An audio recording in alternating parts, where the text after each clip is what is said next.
Good morning, students.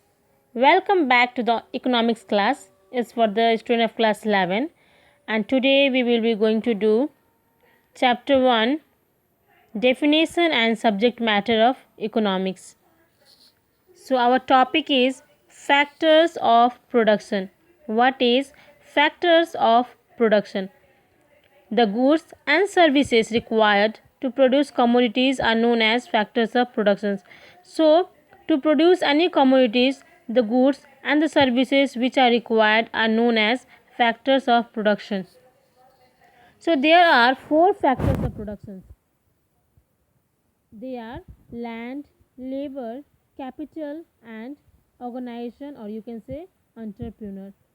So these are the factors of production with the help of which we can produce the any commodities or goods.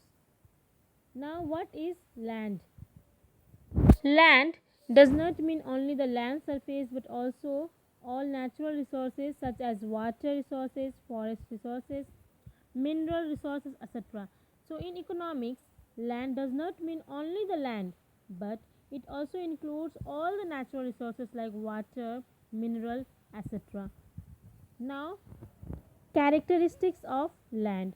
So, first characteristics of land is that land is a gift of nature. As we know that we cannot produce land, it is a gift of nature and it cannot be reproduced. Hence, there is no cost of production of land.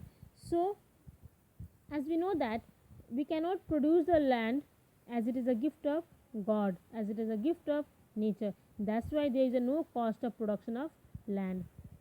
Second is supply of land is fixed. So nature has given us a fixed quantity of land. It is not possible to increase this quantity of land. Like others factor of productions like labor, capital can be increased, but land cannot be increased because the supply of land is fixed. We cannot increase the quantity of land. Like other factors of productions, like you can say labor and capital, it can be increased. Now third is land is immobile.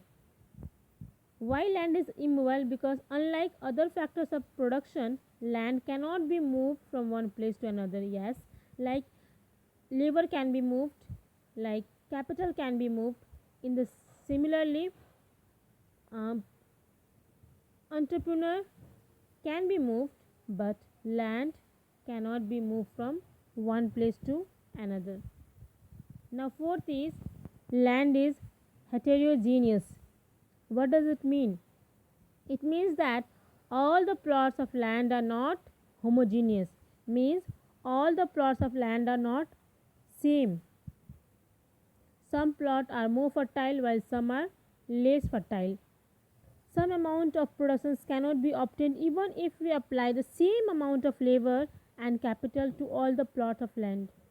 So, greater productions can be obtained from those plots which are more fertile than others. So, therefore, it is possible to differentiate among different plot of land according to the fertility of land or according to the locational advantages of the land. Now, fifth is law of diminishing marginal productivity operates more quickly. So, fifth is law of diminishing marginal productivity operates more quickly. What does it mean? This means if we increase the quantity of labor and capital on a fixed plot of land, total output will increase at a diminishing rate. It means that if we will increase the capital and the labor, the output will increase but not at the same rate of land or capital. It will increase but at the decreasing rate. That is known as law of diminishing marginal productivity operates more quickly here. Thank you.